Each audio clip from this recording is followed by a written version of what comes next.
पहला पाठ उत्पत्ति ग्रंथ अध्याय 32 पद संख्या 23 से 33 तक। याकूब उसी रात अपनी 2 पत्नियों, 2 दासियों और 11 पुत्रों के साथ याबुक नामक नदी के उस पार गया। वह उन्हें और अपनी सारी संपत्ति नदी के उस पार ले गया और इस पार अकेला ही रह गया।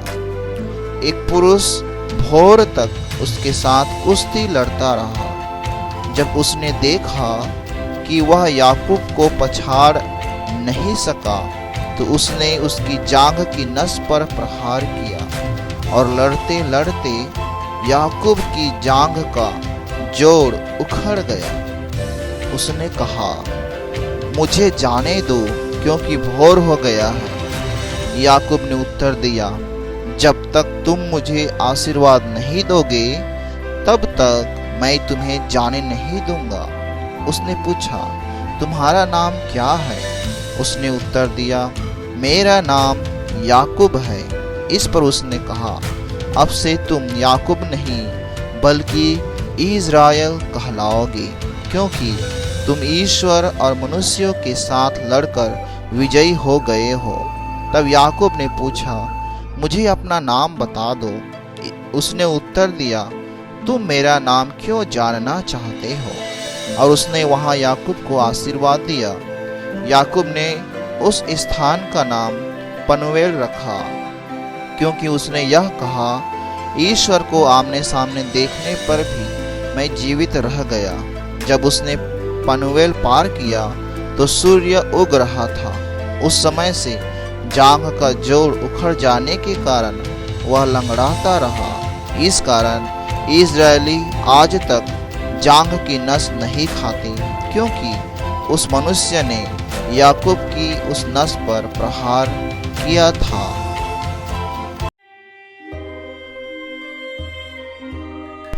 सुसमाचार संत मत्ती के अनुसार अध्याय 9 पद संख्या 32 से 38।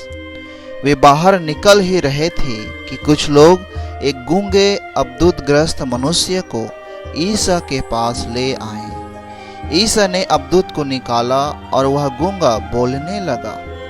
लोग अचंभे में पड़कर बोल उठे, इज़राइल में ऐसा चमत्कार कभी नहीं देखा गया है।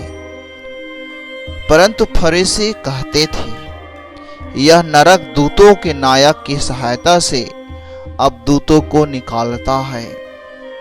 ईसा सभागृहों में शिक्षा देते, राज्य के सुसमाचार का प्रचार करते, हर तरह की बीमारी और दुर्बलता दूर करते हुए सब नगरों और गांवों में घूमते थे। लोगों को देखकर ईसा को उन पर तरस आया, क्योंकि वे बिना चरवाहों के भेड़ों की तरह थके मांदे पड़े हुए थे। उन्होंने अपने शिष्यों से कहा, फसल तो बहुत है परंतु मजदूर थोड़े हैं, इसलिए फसल के स्वामी से विनती करो कि वह अपनी फसल काटने के लिए मजदूरों को भेजे। ख्रिस्त में प्यारे भाइयों और बहनों, आज माता कलीसिया संत मरिया गोरेती का पर्व मना रहे हैं। संत मरिया गोरेती अपनी शहादत, अखंड शुद्धता और परम पावन परम प्रसाद के प्रति अपार और सच्ची भक्ति के लिए प्रसिद्ध है। मरिया गोरेती के जीवन और संत आग्नेस की जीवनी मिलती जुलती है। भरी जवानी के पहले ही शुद्धता की रक्षा में शहीद हो जाना ही उनकी चारित्रिक विशेषता है। हमने पहले पाठ में सुना, याकूब को ईश्वर ने विशेष मतलब से चुन लिया और उसे नया नाम इज़राइल दिया। इस चुनाव में उसका सारा व्यक्तित्व छिपा है। वह नम्र, ईमानदार, शूरवीर और योद्धा थे। उसमें नेतृत्व करने के समस्त गुण थे। जिसने इज़राइलियों की अगुवाई की, उसी के वंश में दाऊद, सुलेमान और अंत में ईसा मसीह जैसे महान नेता उत्पन्न हुए। यीशु ने लोगों को ईश्वर तथा स्वर्ग राज्य के विषय में शिक्षा दी, जीवन उद्धार और मुक्ति का मार्ग दर्शाया। तरह तरह की बीमारियों से पीड़ितों, अद्भुतग्रस्तों और चंगाई देकर संसार में ईश्वर की शक्ति एवं उपस्थिति का परिचय दिया।